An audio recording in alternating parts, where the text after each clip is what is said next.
문학을 공부하는 방송 문학정독의 무수비입니다. 네, 안녕하세요. 반갑습니다.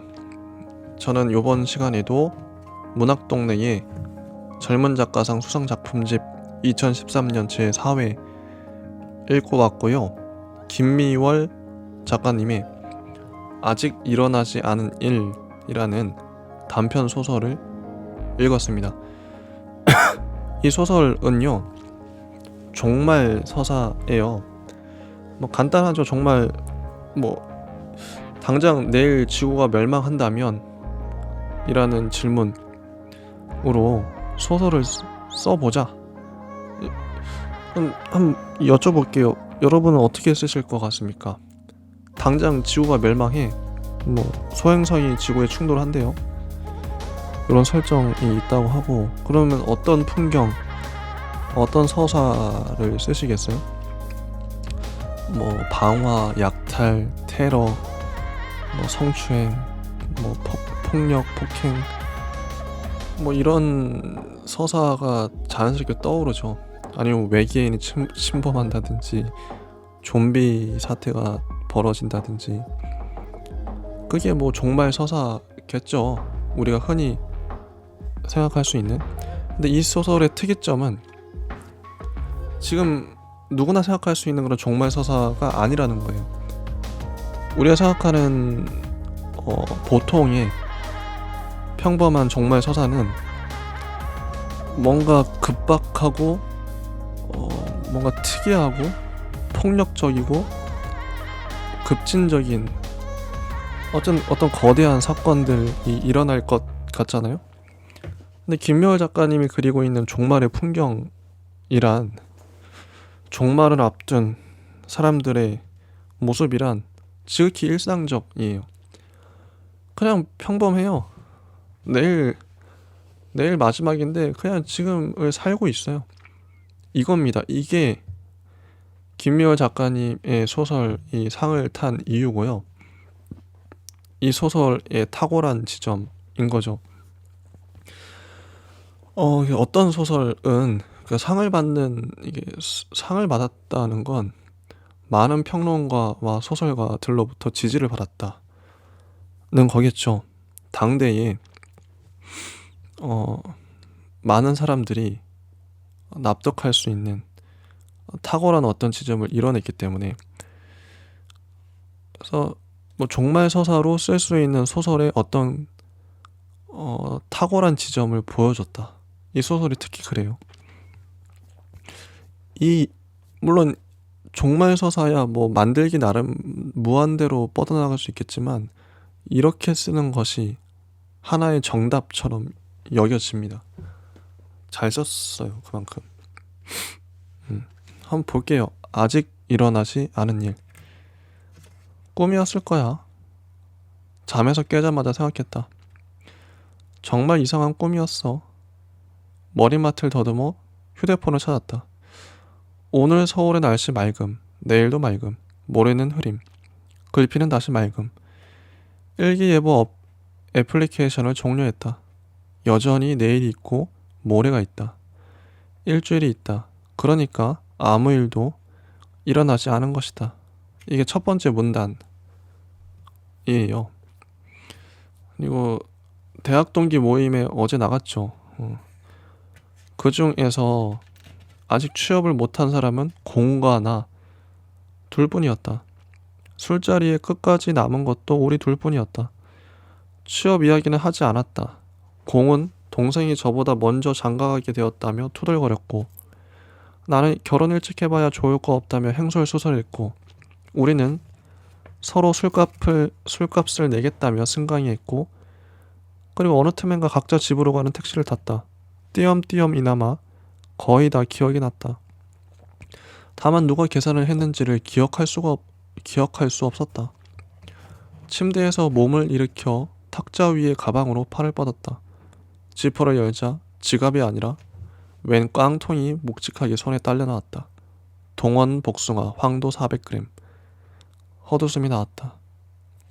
그러니까 자연스럽게 읽히죠. 이 주인공은요, 대학 동기 모임에 나갔다 왔고 아직 취업을 못했어요. 백수인 셈인데, 그래서 뭐 공가 술 마시다가 들어와가지고 지퍼를 여니까, 가방 여니까 동원 복숭아 캔이 나왔죠. 그리고 밖에서는 시민 여러분 모두 함께 시청 앞 광장으로 그냥 이대로 앉아서 죽을 수는 없습니다. 이것은 미국의 거대한 음모입니다, 여러분. 이렇게 트럭에서 소리가 나죠.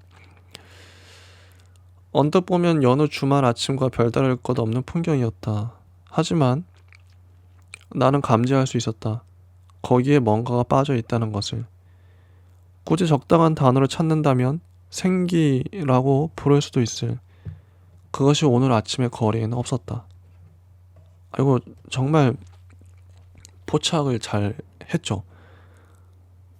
종말 직전의 세계에는 여느 아침과 다를 것 없는 풍경이지만 뭔가가 하나 빠졌는데 그것은 생기인 거죠. 생기가 빠진 아침의 거리. 내일이 없으니까요. 미래가 없으니까요. 생기가 있을 리가 없죠.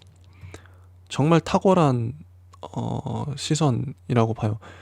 이걸 보면, 그러니까 중요한 거는 종말 서사가 뭐 어떤 충격적인 사건이 터지고 이게 뭐 중요한 게 아니라고, 서사가 중요한 게 아니라 서사 이전에 종말에 대한 묵상이랄까요? 철학이 중요한 거죠. 종말을 앞둔 사람들은 어떤 마음가짐일까? 진짜 종말을 앞두면 사람들은 어떻게 행동할까? 여기 묘사된 것처럼 생기가 빠져 있다. 이건 정말 종말을 앞둔 풍경 같죠? 정말 그럴 것 같습니다. 이런 깊이가 필요하다는 거죠. 종말 서사에는. 근데 이게 잘 안 되죠. 자극적인 사건들을 늘어놓다 보면 오히려 그런 사건들의 생기가 더 돌잖아요. 급격한 사건들에서 이런저런 일이 터지면서. 근데 중요한 건 생기 없음이라는 거죠. 내일 당장 망하게 생겼는데 무슨 생기가 있겠습니까? 체념하겠죠. 모든 사람들이.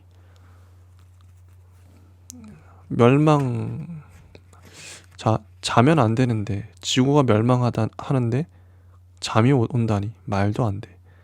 이것도 정말 전곡을 찌르는 서술이죠. 지구가 멸망해도 잠은 온다. 그리고 멸망이라고 해야 하나 아니면 종말이라고 해야 하나, 멸망이든 종말이든 하여간 이 세계가 끝장난단다. 그것도 당장 내일 새벽에. 믿기지 않지만 믿지 않을 도리가 없다고 텔레비전을 보며 나는 생각했다. 광고도 없고 아침 드라마도 없고 만화 영화나 요리 프로그램도 없었다. 모든 채널이 오직 지구 멸망에 대한 특집 뉴스만을 연달아 내보내고 있었다. 어제 심야 뉴스에서 각 방송사가 일제히 외신을 앞세워 긴급 보도한 바에 따르면 태양계 외부의 행성들 중 하나가 지구를 향해 돌진해 오고 있다고 했다. 지구와 충돌하기까지 남은 시간은 최초 보도 시각을 기준으로 약 30시간. 미 항공 우주국을 비롯한 세계 각국의 우주 관련 연구소와 정부 기관이 실시간으로 모든 지구 근접체를 관찰해 왔다면서 문제의 행성인지 소행성인지가 지구를 산산조각내기 30시간 전에야 그 사실을 세상에 알렸다는 것은 그들이 뭔가를 은폐하고 있을지도 모른다는 의혹을 사기 충분했다. 전 지구인이 들고 일어나 음모론 운운하는 것도 당연한 일이었다. 하지만 음모론이라니, 음모를 꾸민 이들도 내일이면 다 죽게 된 마당에 되관절 무엇을 위한 음모란 말인가. 자, 이게요, 종말 서사, 특히 이런 거대 서사를 쓰기가 어려운 이유가, 만약에 뭐 세계제 3차 대전을 다룬다 그러면 정부에서는 어떻게 반응하고, 뭐 한국 정부의 반응, 미국 정부의 반응, 일본 뭐 중국 정부의 반응, 북한 정부의 반응 하나씩 다 보여주고 싶겠죠. 그 뉴스 뭐 어떤 뉴스는 이렇게 보도하고 신문에는 어떤 기사가 실리고 그리고 서울의 뭐 광화문은 어떤 풍경이고 이런 거 보여줄 게 되게 많잖아요. 여러분이 만약에 소설을 쓴다면 어떤 걸 보여주시겠습니까? 이거 자칫 잘못하면 난잡해져요. 난삽해진다는 거죠. 이것저것 뭐 거대한 서사를 다루다 보면 이것도 종말 서사가 거대 서사인데 지구가 멸망한대잖아요. 엄청 큰 일이죠. 근데 이 중요한 거에서 시점, 관점인데 소설의 문장은 어느 한 포인트를 다룰 수밖에 없고 이 소설은 아직 일어나지 않은 일, 이 김멸 작가님은 탁월하게 분잡하지 않게 한 명의 이 주인공, 백수 주인공을 포커스를 맞추면서 이 주인공이 텔레비전 뉴스를 보는 이 주인공의 시선으로 보는 거죠. 전지적 작가 시점이 아니라. 정리가 잘 됩니다. 이런 TV에 이런 게 나오네. 그리고 이따가는 거리도 나갈 텐데요. 거리 가면서 이러이러한 풍경을 목격을 해요. 자연스럽게 시선이 이동을 하는 거죠. 정리가 되는 거죠. 근데 그런 것들을 우리가 이 소설에서 배울 수 있을 것 같아요. 아까 철학 얘기도 했지만 종말 직전의 풍경은 생기가 빠져 있다. 이런 것도 정확한 관찰력이고요. 배울 점이 많은 소설입니다. 짧지만 그러니까 어떤 거대 서사를 어떻게 다룰 수 있는가, 다뤄야만 하는가에 대한 모범적인 답을 보여주고 있는 거죠. 컴퓨터에 전원을 켰다. 포털 사이트도 온통 지구 멸망 관련 기사들 뿐이었다. 어떤 기사는 행성이라 하고 어떤 기사는 소행성이라 하는 식으로 세부 정보에 약간의 차이는 있어도 그것이 내일 새벽 지구와 충돌하면 모든 게 끝이라는 결론만큼은 죄 같았다. 나는 문제의 행성을 촬영한 동영상을 재생시켰다.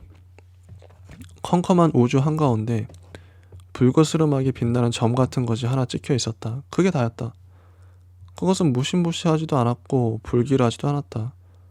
천문대에서 나눠주는 달력 사진이나 윈도우 바탕화면처럼 근사하지도 않았다. 이 서술이 객관적이죠. 정말 실제로 컴퓨터에 전원을 켜고 이 포털 사이트 기사를 보는 듯한 느낌이 들어요. 근데 그 시선은 종합하고 있죠. 종합해서 결론만 빡딱 내려주고 있죠. 핵심인데 핵심만 얘기해주고 있는데 재밌어요. 읽는 맛도 있죠. 실제 이런 사건이 일어나면 이럴 것 같아요. 그것의 반지름이 45마일이고 그것이 현재 지구를 향해 날아오는 속도가 시간당 900만 마일이라고 내레이터가 설명했지만 마일이라는 단위에 익숙하지 않으니 그게 얼마나 큰지 얼마나 빠른지 감을 잡을 수도 없었다. 그래서 인기 검색어에 뭐 마일이 뜨고 그래서 그걸 누군가 검색해서 1마일은 약 1.6km 해가지고 뭐 계산을 한 게 떠요. 근데 감이 잡히지 않았다. 요런 거 아주 디테일 좋죠. 요런 디테일. 인기 검색어는 수시로 바뀌었다. 나사 음모론, 노스트라다무스의 예언, 행성 이름, 행성과 소행성의 차이, 지구 종말의 순간에도 사람들은 이렇듯 네이버에 묻고 있었다. 촌철살인이죠. 통쾌합니다. 풍자. 휴대폰 벨이 울렸다. 시골집에서 걸려온 전화였다. 너는 무슨 통화를 그렇게 오래 하냐? 저 통화 안 했는데요. 지구 멸망 하루 전이었어일까? 나도 모르게 존댓말이 나왔다. 어색하게 느껴질 법도 한데 아버지는 그것에 대해서는 아무 말도 하지 않았다. 그래? 이상하네. 1시간 전부터 계속 통화 중이던데. 회선에 문제가 생긴 게 아닐까요? 통신망에 과부하가 걸렸을 수도 있고요. 지금 시국이 비상시국이잖아요. 하고 덧붙이려다가 그냥 입을 다물었다. 테레비 봤냐? 네. 힘든데 네가 내려올 곳 없다. 네? 너 엄마 생각도 그렇고 우리가 서울로 올라가마. 하마터면 왜요? 하고 물을 뻔했다. 아버지는 어째서 최후의 날을 가족이 오순도순 모여서 보내야 한다고 생각한 것일까? 평소에 그리 가정적인 사람도 아니었으면서. 그럴 필요 없다고 대꾸하고 싶었다. 하지만 그렇다고 딱히 나 혼자 있고 싶은 것도 아니었다. 그냥 아무 생각이 없었다. 점심 먹고 바로 출발하면 저녁적에는 도착할 거다. 엄마는요? 고추 딴다고 밖에 나갔다. 밭에 나갔다. 오늘 같은 날 고추를 딴다니. 기가 찼지만 나는 순순히 네 하고 전화를 끊었다. 어머니는 불쌍한 사람이었다. 하루 종일 집과 밭으로 오가며 억척스럽게 일만 했다. 없는 일도 만들어 하고 안 해도 되는 일도 일부러 했다. 누가 시키지도 않았는데 도토리를 주워 묵을 쓰고 감을 말려 곶감을 만들고 쑥을 캐어 개떡을 빚고 감자를 갈아 녹말을 내고 그러고는 과로로 알아눕는 시기였다. 도대체 왜 그렇게 사느냐 물었더니 일을 하지 않으면 시간이 가지 않는다고 했다. 그러니까 어머니는 놀 줄을 모르는 사람이었던 것이다. 물론 아버지도 알고 보면 불쌍한 사람이었다. 일평생 당신이 태어나고 자란 시골 땅을 벗어나 본 적이 없는 그의 유일한 낙은 텔레비전으로 축구 중계를 보는 것이었다. 2002년 한일 월드컵에서 우리나라 대표팀이 4강에 진출하던 때가 인생에서 최고로 행복했던 순간이라고. 그는 몇 차례나 진지하게 말했다. 죽기 전에 우리나라가 개최하는 월드컵을 한 번만 더 보는 것이 소원이라고 말하기도 했다. 그의 소원은 이루어지지 않을 것이다. 이 묘사를 보세요. 짧은 문단으로 이루어져 있지만 어머니에 대한 묘사. 어머니 그렇게 일을 열심히. 지구가 내일 멸망한다는데 고추 딴다고 밭에 나가요. 놀 줄 모르는 사람이다. 누가 시키지도 않았는데 도토리 주워 묵 쓰고 감 말려 곶감 만들고 쑥 해서 개떡 빚고 감자 갈아 녹말 내고 그러고 가로로 알아 눕는 이런 어머니. 어디서 많이 본 우리 모두의 어머니인 거죠. 놀 줄 모르는 사람인 거죠. 그냥 평소 살던 대로 사는 거예요. 종말이 와도. 아버지도 불쌍한 사람이다. 유일한 낙이 축구 중계 보는 거. 2002년 한일 월드컵 때 우리나라 4강 진출했던 게 인생에서 최고로 행복했던 순간이었다. 몇 차례나 진지하게 말했다고 해요. 죽기 전에 우리나라가 월드컵 한 번 더 개최하는 게 보는 거 소원이요. 이런 말하시는 우리 아버지.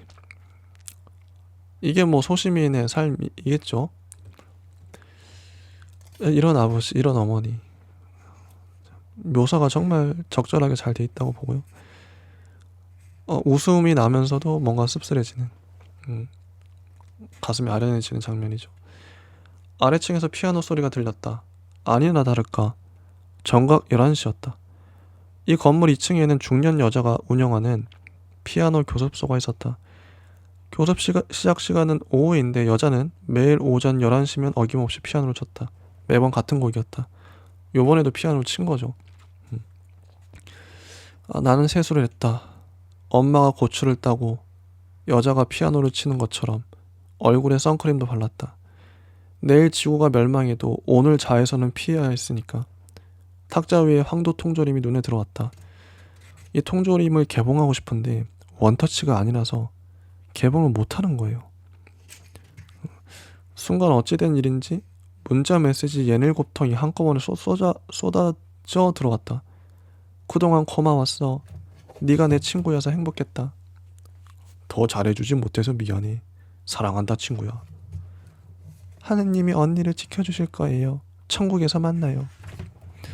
대학 동기며 동아리 후배, 고등학교 때 친구, 사촌 동생 등 친한 사람뿐 아니라 평소 안부 주고받는 일이 드물던 이들에게까지 메시지를 받으니 흡사 추석 전날 같은 기분이었다. 메시지 내용은 거기가 비슷했다. 고맙다, 미안하다, 사랑한다. 어조도 하나같이 진지하고 비장했다. 오직 이동통신사에서 온 메시지만이 밤사이 아무 일도 없다는 듯 평정심을 유지하고 있었다. 고객님의 그 말 무려 통화 시간이 95분 남았습니다. 재밌죠? 실제 종말이 다가오면 이런 메시지를 보내는 사람이 많을 것 같아요.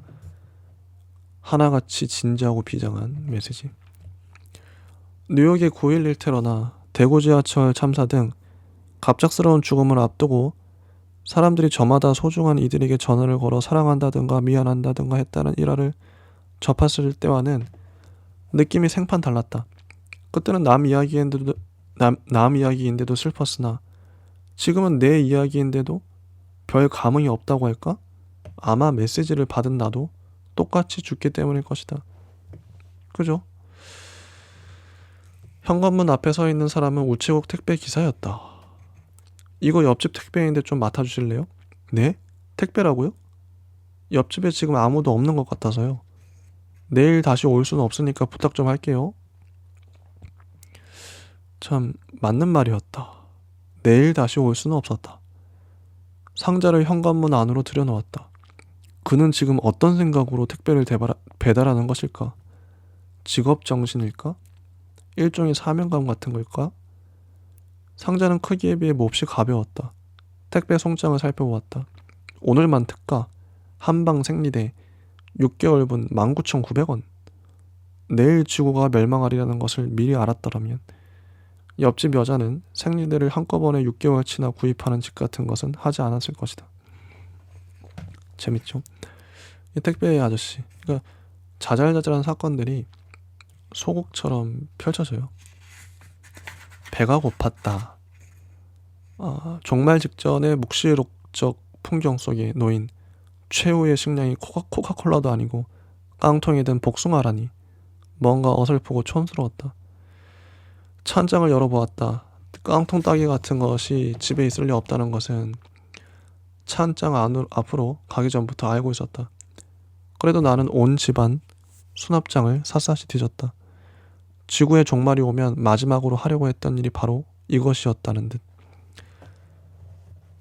이제 캔 뚜껑 따는 게 없어요. 따기가 없어서 복숭아를 못 먹고 있습니다. 이 복숭아도 재밌죠. 지구와 종말이 앞에 있는데 이걸 어떻게든 먹으려고 하는 이 SM. 그러고 보니 언제였던가 지구 종말이 하루 앞으로 다가오면 무엇을 할 것인지에 대해 글을 쓴 적이 있었다. 대학 신입생 때였을 것이다.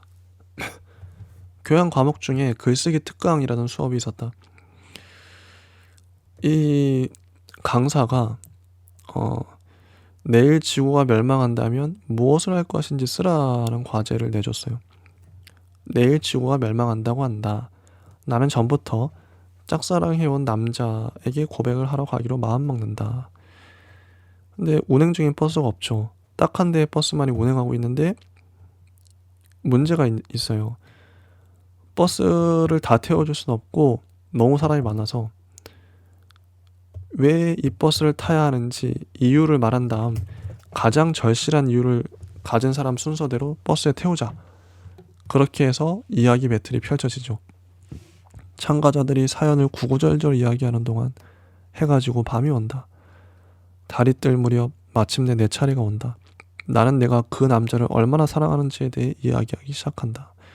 요게 이제 당시에 내가 대학생 때 썼던 지구 멸망 하루 전의 스토리인 셈이죠. 액자 소설인데요.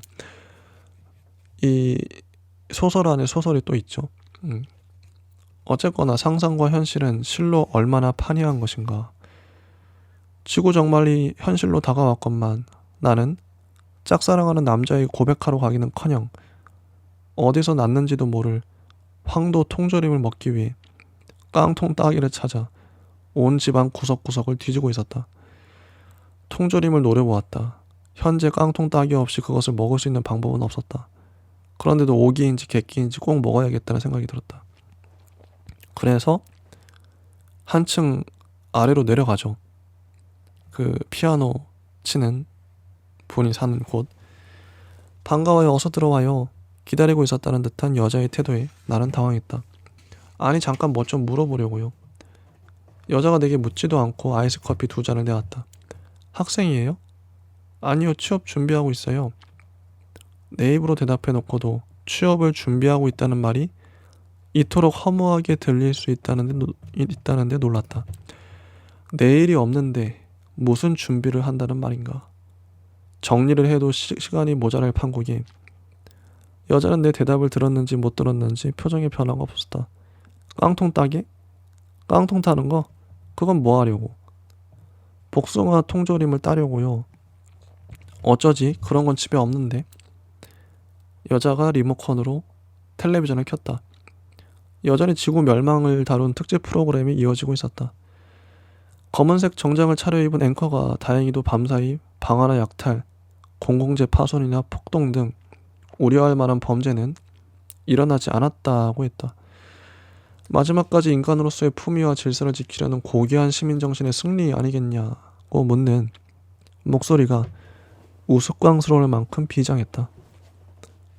그리고 뭐 백악관 전경도 비춰지고 오바마 대통령이 열변을 토하는 모습도 보이고요. 채널을 다시 돌리니까 천체 전문가 임내, 과학자 임내 하는 이들이 어떻게 갑자기 이런 일이 벌어졌는지 토론하고 있었다. 제가 아까 말했던 이 주인공, 이 화자의 시점으로 그 세계 이제 각각의 그 인물들이 반응하는 모습들이 보여지죠. 종말 앞두고 지구가 멸망한다는 거 정말일까요? 그렇겠죠. 텔레비전에서 정말이라고 하는데 정말일까? 정말 내일 지구가 멸망할까? 그 진위를 판단하기 위해 우리가 할 수 있는 일은 그저 이렇게 텔레비전을 보는 것밖에 없었다. 하기야 어떤 진실은 너무 거대해서 오히려 이렇게 작은 화면으로밖에 확인할 수 없을 것이다. 여자가 한숨을 쉬었다. 마지막 날인데 할 일도 없고 갈 데도 없다고 했다.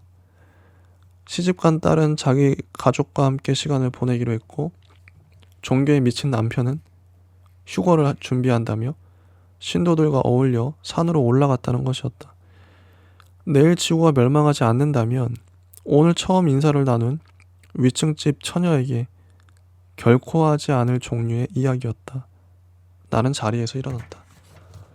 저는 그만 가볼게요. 그래요. 여자가 벼랑간 나를 가볍게 끌어안았다 놓았다.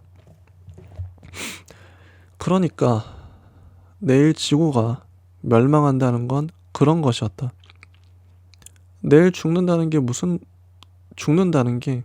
문제가 아니라 죽기 전까지 매 순간 모든 생각, 모든 행동이 부질 없어진다는 것이 문제였다. 아직 살아있는데도 세상에 의미 있는 일이 하나도 없다는 것, 그게 죽는 것보다 더 무서운 일이었다. 이 문단을 저는 별표를 쳤고요. 이런 거죠. 죽음, 이제 마지막 날에 대한 사유, 철학이라는 게 지구가 멸망한다는 뜻이 뭐냐? 내일 죽는다는 게 문제가 아니라 죽기 전까지 매 순간 모든 생각, 모든 행동이 부질 없어진다는 게 문제라는 거죠. 살아있지만 세상에 의미 있는 일이 하나도 없다는 거. 내일 죽는데 뭘 해봤자 무슨 의미겠어요. 이런 통찰. 이게 이 소설의 깊이인 거죠. 앵커가 말한 그대로였다. 거리는 여느 때와 크게 다르지 않았다. 지하철도 버스도 모두 정상적으로 운행되고 있었다. 보행자들은 횡단보도 앞에 서서 신호등에 파란불이 켜지면 걷고 빨간불이 켜지면 멈추었다. 이게 습관인 거죠. 뭐 마지막 날이 온다고 해서 모든 게 갑자기 막 불타고 막 이게 오히려 비현실적으로 보이고요. 지금 여기 묘사한 대로 야 지하철 버스도 정상 운행해. 사람들 횡단보도 파란불 되면 건너고 빨간불 되면 멈춰. 이런 풍경, 이게 더 객관적이죠. 더 그럴 법한 모습이고요. 물론 색다른 풍경이 있긴 했다.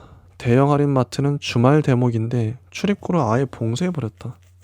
그와 대조적으로 소규모 슈퍼마켓들은 필요한 물건이 있으면 가져가라는 안내문을 출입문에 붙여놓았다. 행인들에게 갖고 온 빵을 나눠주는 빵집이 있는가 하면 아이스크림을 그냥 퍼주는 아이스크림 전문점도 있었다. 노숙자 행색을 한 사내 둘이 편의점 파라솔 아래 마주 앉아 소주를 박스째 쌓아놓고 마시는 모습은 심지어 평화로워 보이기까지 했다. 지구 종말을 다룬 영화에서처럼 묻지마 살인이라든가 강간, 방화, 죄수들의 집단 탈옥, 폭탄 테러 같은 극적인 사건들은 일어나지 않았다. 아마도 그 모든 게 부질없기 때문일 거라고 나는 생각했다. 어차피 내일이면 다 끝난다 하는 체념이 일체의 욕망과 행동 의지를 지배하기 때문이라고 말이다. 정확하죠. 정말 좋습니다. 이 문장들. 공과 통화가 되었을 때만 해도 그를 만날 계획은 없었다. 그러다 이제 공을 만나러 나가죠. 그가 당장 시간과 장소를 정하라고 했다.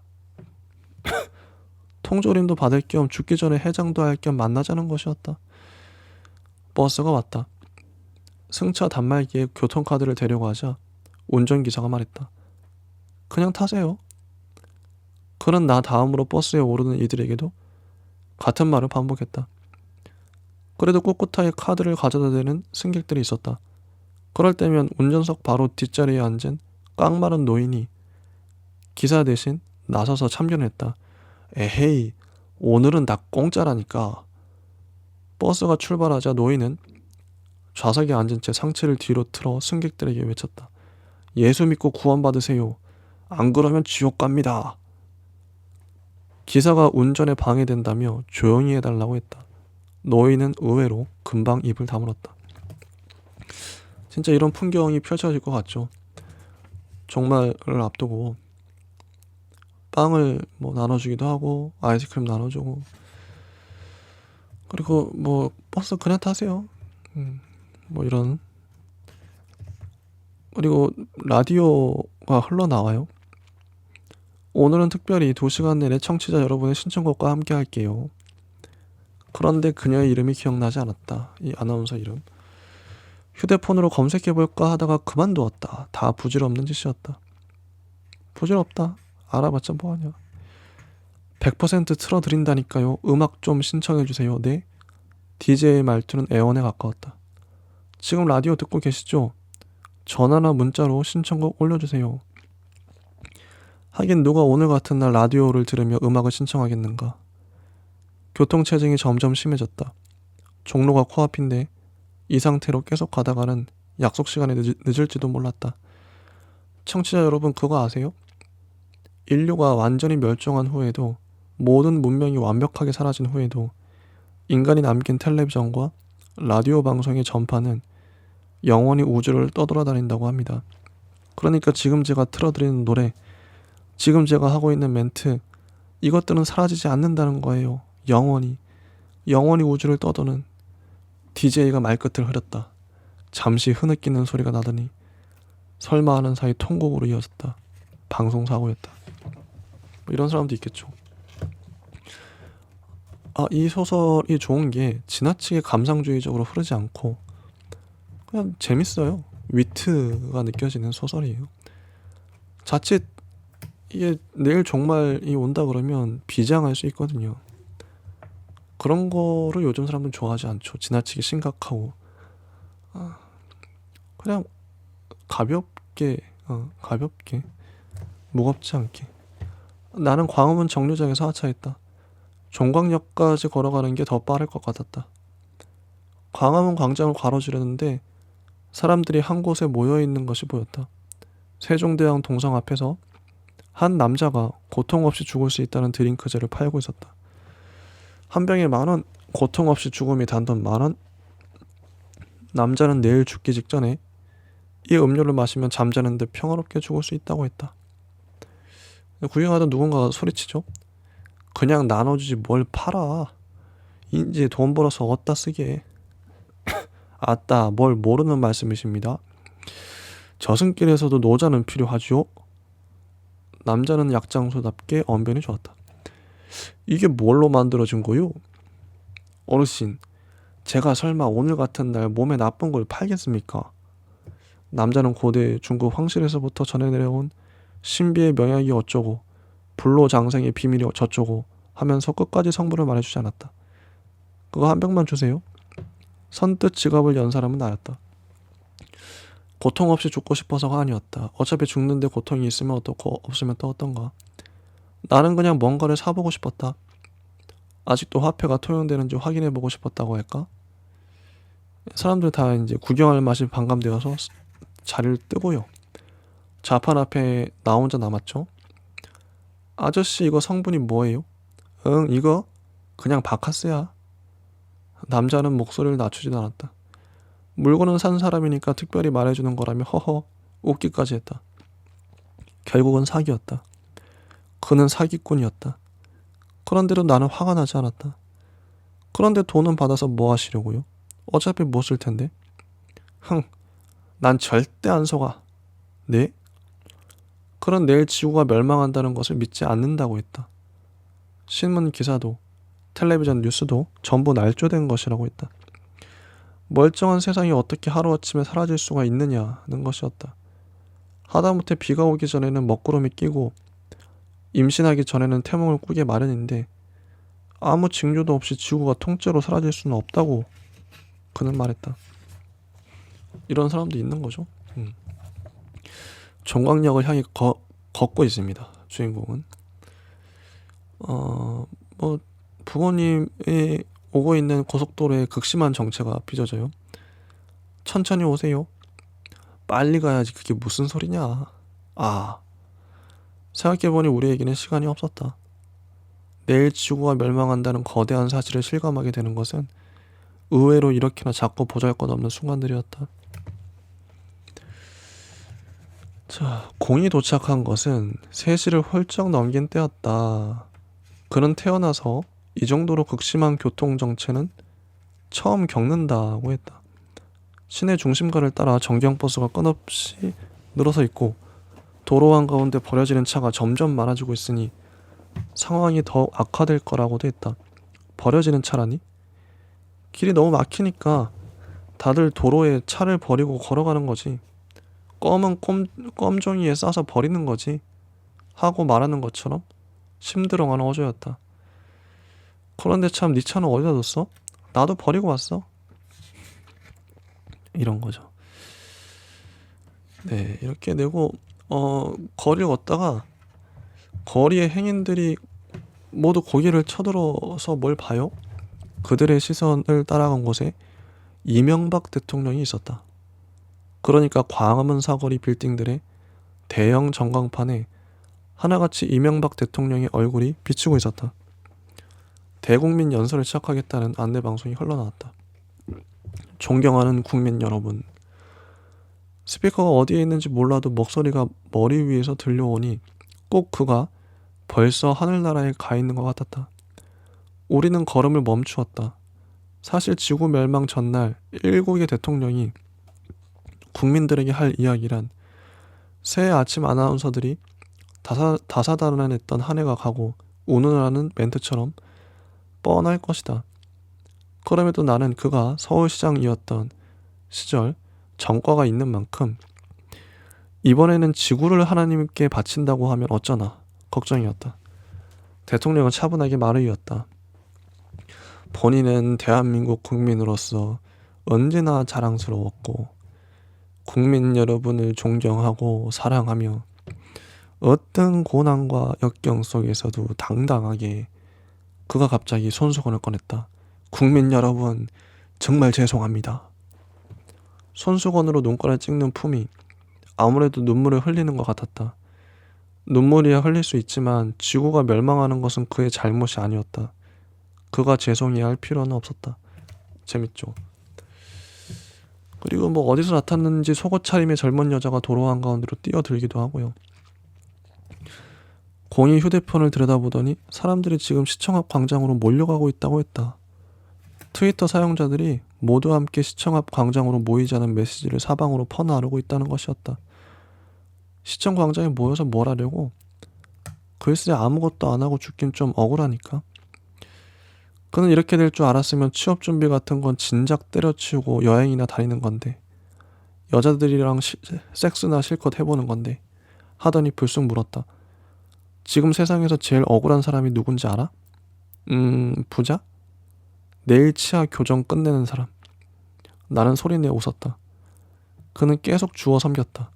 내일 제대하는 군인, 내일 대학에 합격하는 수험생, 내일 내 집 마련하는 가장, 내일 아기를 낳는 인부, 내일 태어나는 아기. 가장 억울한 사람은 현재 가진 게 많은 사람이 아니라 기다릴 미래가 있는 사람이었다. 헨리 해성 말이야. 응? 지구가 멸망한 후에도 헨리 해성이 찾아올까? 그는 약 76년을 주기로 지구를 지나가는 헨리 해성이 1986년에 관찰되었으니까 계산대로라면 2062년에 다시 올 것이라고 했다. 어렸을 때부터 2062년 80 노인이 된 자신이 그것을 직접 보는 순간을 늘 상상해 왔는데 정작 헨리 해성이 다가올 때 자신은 지구에 없으리라는 것이 억울하다고 했다. 우리가 사라지고 난 후의 세상에 대한 이야기라니 상상이 가지 않았다. 고은 기억하고 있을까? 오래전 대학 교양 수업 시간에 우리가 지구 멸망에 관한 작문 과제를 했던 것을, 그때 내가 발표했던 글의 내용을 그는 알아들었을까? 몇 시간 남았냐? 14시간 정도? 휴대폰을 가방에 넣었다. 그리고 황도 통조림을 꺼냈다. 실은 먹으려고 했는데 깡통 따기가 없어서 못 먹었다고 하자 공이 입을 딱 벌렸다. 그가 통조림을 아랫면이 위로 가도록 뒤집어 내 눈앞에 내밀었다. 그것은 원터치 캔이었다. 통조림 아랫면에 원터치 고리가 부착되어 있었던 것이다. 나도 입을 딱 벌렸다. 세상에 그렇게 쉬운 일을, 통조림을 뒤집어 보기만 해도 되었을 것을. 우리는 마주보고 웃었다. 공이 집게 손가락을 천천히 고리 안으로 넣었다.